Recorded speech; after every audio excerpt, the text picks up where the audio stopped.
I knew I was always going to be in the role of special education. I grew up with my cousin my age who has autism, and he taught me everything about empathy, how to be kind, and the importance of inclusion. And I wanted to be someone who taught that to others. And I thought the only way to work in the field of special education was to be a teacher. And I started that path. And then in the middle of that path, I said, I don't know if I could be a teacher. So I took a social work class just to have a random class. And when they spoke about school social work, that's when I had my light bulb moment of that's what I want to do. That's where I'm meant to be. What are the values of a social worker? The values of a social worker are, and two of them are social justice and dignity and worth of a person. And I knew if this district is promoting equity, then their values align with mine as a social worker. And they value not only their students and their families, no matter the culture, no matter the race, financial standing, but they also value their staff members of the different races, different cultures. And I wanted to be a part of that. And I knew that they were going to value me as an educator.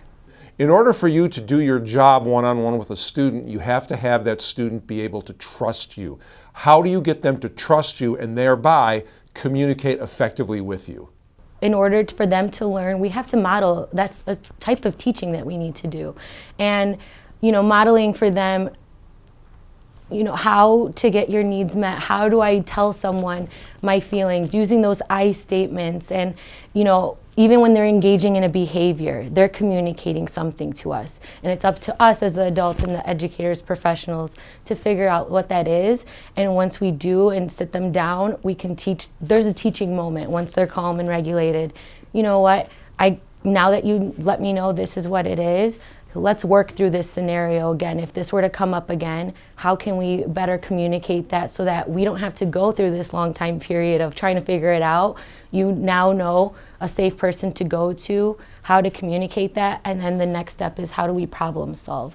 Take us back to your interview with Tibbott Principal Amanda Tucker when you were interviewing for this job, because it sounds like there was one particular answer that very likely got you this job. She asked me, if you were to get this job, what would be your goal that you would wish to accomplish in the first 3 months of working? And I said, I want to be seen by my students. I want them to know who I am, what my purpose is, and what they can come to me for.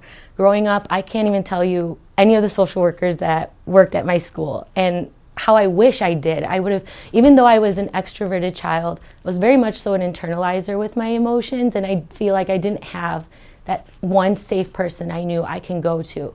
And I knew that was going to be the difference that I make at the school that I work at. I want my students to know who I am. I want them to know there's someone at school you can go to that's going to be there to listen to you and help you and support you.